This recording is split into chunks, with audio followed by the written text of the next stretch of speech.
చెప్తాను, very unfortunate incident. Okay, so Vijayasai Reddy గారు చాలా బాధ్యత కలిగినటువంటి వ్యక్తి, కష్టపడే వ్యక్తిత్వం ఉన్నటువంటి వ్యక్తి. సో ఆయన ఆ పార్టీని వీడాలంటే ఏదో ఉండుంటుంది, ఆయనకు ఏదో ఇష్యూ ఉండుంటుంది. బట్ ఒకటి మనం అందరం కూడా చూడాల్సింది ఏంటంటే, మీకుంటుంది, మీకు కొంచెం కన్సర్న్ ఉంటుంది ఏం జరుగుతుంది ఏంటి అనేసి. ప్రజలు కూడా తెలియాల్సిన విషయం అది ఆయనే చెప్పేసేసాడు, నేను ఎందుకు వీడాల్సి వస్తుంది రాజకీయం అనేది. బట్ వీటన్నిటికీ ఇంతటితోటి అట్లా వదిలేసేద్దాం. ఒక్కోసారి ప్రెజర్స్ ఉంటాయి, అందరూ తట్టుకోలేరు కదా. ఆయన రాజకీయ నేపథ్యం నుంచి వచ్చిన వాళ్ళకి తెలుస్తాయి కొన్ని, వేరే ప్రొఫెషన్స్ నుంచి వచ్చిన వాళ్ళకి అంత ఈజీగా ఉండదు. ఒక్కోసారి 100 మార్కులు వస్తాయి, ఒక్కోసారి 0 మార్కులు వస్తాయి.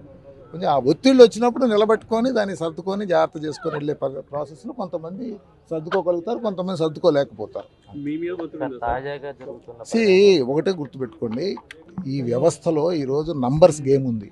నంబర్స్ గేమ్లో ఒత్తిళ్ళు ఉంటాయి, లేకుండా ఉంటాయి. సో దాన్ని బ్యాలెన్స్ చేసుకొని వెళ్ళే విధంగా రాజకీయ నాయకులు ముందుకెళ్ళేటట్టు చేసుకోవాలి. తాజాగా జరుగుతున్న పరిణామంతో కొంతమంది ఎమ్మెల్సీలు కూడా బయటికి వెళ్ళిపోతున్నారని ప్రచారం జరుగుతుంది. అంటే ఒకటే గుర్తుపెట్టుకోండి, ఏదైనా మనం ప్రాక్టికల్గా చూసుకుంటే మనం గెలిచినప్పుడు అంతా హ్యాపీ ఉంటుంది. ఓడినప్పుడు మనం కూడా ఏదంటే కొన్ని ఇష్యూస్ ఉంటాయి. ఫ్యామిలీలో కూడా అంతే ఉంటాయి, పార్టీలో అంతే ఉంటాయి, వ్యాపార సంస్థలు అంతే ఉంటాయి, దేశం కూడా అంతే ఉంటుంది. ఒక దేశం గొప్పగా ఎదిగేటప్పుడు అంతా బాగుంటుంది.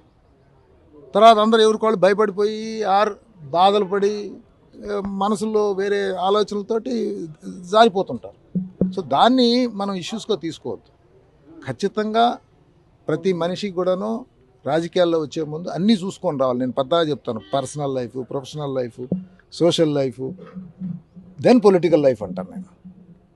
ముందు నువ్వు ఇంట్లో నీ భార్య పిల్లలకి నువ్వు చేసుకునే పనులకి వీటన్నిటి జాగ్రత్త చూసుకొని సమాజానికి సేవ చేసి తర్వాత రాజకీయానికి రా. అంతేగాని నేను డైరెక్ట్గా రాజకీయానికి వచ్చిన కాడి నుంచి ఇక్కడ దీంట్లో ఉండే ప్రెజర్స్ని మనం అడ్రస్ చేయకుండా మళ్ళీ ఇంట్లో అక్కడ ప్రాబ్లమ్స్ని వీటన్నిటి ప్రొఫెషనల్ ప్రాబ్లమ్ అన్నీ ఇబ్బంది పడిపోతూ ఉన్నారు. సో వాటిని బ్యాలెన్స్ చేసుకొని వెళ్ళే విధంగా రాజకీయ నాయకులు రావాల్సిన అవసరం ఉంది. ఉంటారండి, ఉండకుండా ఎట్లా ఉంటాయి, చాలా ఉంటాయి. పార్టీ అన్నీ సరిగ్గా చేసుకొని ఉంటే మేము గెలిచే ఉండేవాళ్ళం. సో కొన్ని ఇబ్బందులు ఉన్నాయి, పొరపాట్లు జరిగి ఉంటాయి. ఓకే, సో దాన్ని భవిష్యత్తు ఎలా ఉండబోతుంది? భవిష్యత్తు లేదు అంటే టు బి వెరీ ఫ్రాంక్, అంటే నేనేంటంటే రాజకీయాన్నిగా ఈ టైప్లో అట్లా ప్రతిసారి ఒక ఇష్యూ రాగానే మాట్లాడకూడదు. ప్రతి ఒక్కళ్ళకి కూడా అప్స్ డౌన్స్ ఉంటాయి. అప్పు ఉన్నప్పుడు అప్పు ఉంటుంది, ఓకే, డౌన్ ఉన్నప్పుడు నిలబడగలగాల. నిలబడికి వెళ్తే ఉంటుంది, నిలబడలేకపోతే పోతుంది.